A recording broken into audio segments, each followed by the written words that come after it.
हवा की आवाज, कुत्तों का भौंकना। असम के एक सुनसान इलाके में जंगल के किनारे बसा एक छोटा सा गांव था। गांव के लोग एक अजीब बात से हमेशा डरते थे।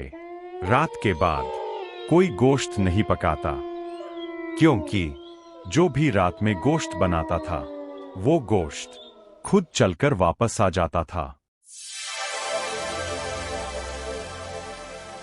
सुहेल शहर से नया उस गांव में आया था।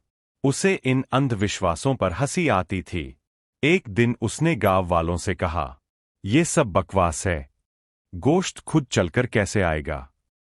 गांव के एक बूढ़े ने कांपती आवाज में कहा, बेटा मत कर, जो दिखता है वो सच नहीं होता। लेकिन सुहेल नहीं माना। सुहेल ने बाजार से ताजा गोश्त खरीदा और अपने घर में पकाने लगा। जैसे ही गोश्त कढ़ाई में पड़ा, छन, एक अजीब सी आवाज आई, जैसे कोई अंदर से हिल रहा हो।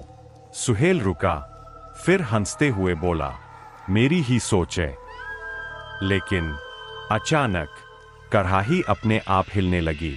रसोई में अंधेरा छा गया, लाइट अपने आप बंद, और तभी ठक ठक ठक दरवाजे पर दस्तक हुई। सुहेल ने दरवाजा खोला। बाहर कोई नहीं था, लेकिन नीचे जमीन पर खून के निशान थे, जो धीरे धीरे उसके घर के अंदर की तरफ आ रहे थे। सुहेल ने पीछे मुड़कर देखा, कढ़ाई खाली थी, गोश्त गायब था, और तभी उसके पीछे से चबाने की आवाज, चिर चिर चिर। सुहेल ने धीरे से पीछे देखा, और जो उसने देखा उसकी सांस रुक गई। किचन के कोने में एक काली परछाई बैठी थी। उसके हाथ में वही गोश्त था और वो उसे खा रही थी। उसकी आंखें लाल और चेहरा आधा सड़ा हुआ।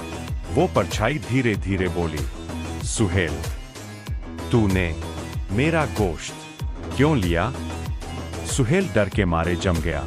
उसके पैर हिल नहीं रहे थे और वो चीज धीरे धीरे उसकी तरफ बढ़ने लगी। सुहेल जान बचाकर भागा, घर से बाहर, जंगल की तरफ। लेकिन जैसे ही उसने पीछे देखा, वो चीज उसके पीछे नहीं, उसके सामने खड़ी थी। भाग क्यों रहा है?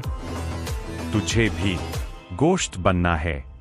सुहेल गिर पड़ा और तभी उसे याद आया, गांव वाले क्यों डरते थे?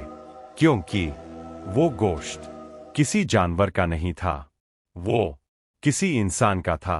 और वो आत्मा हर उस इंसान को ढूंढती थी जो उसका मांस खाता था।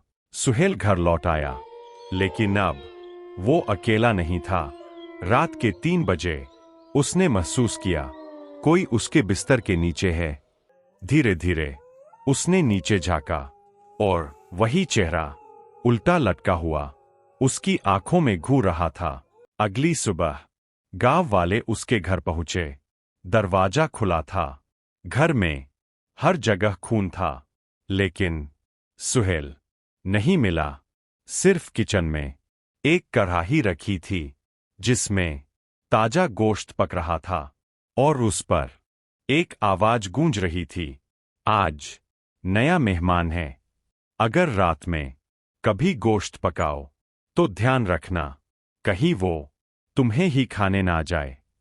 अगर वीडियो पसंद आए तो लाइक करें, चैनल को सब्सक्राइब करें और अपनी राय कमेंट में जरूर बताएं।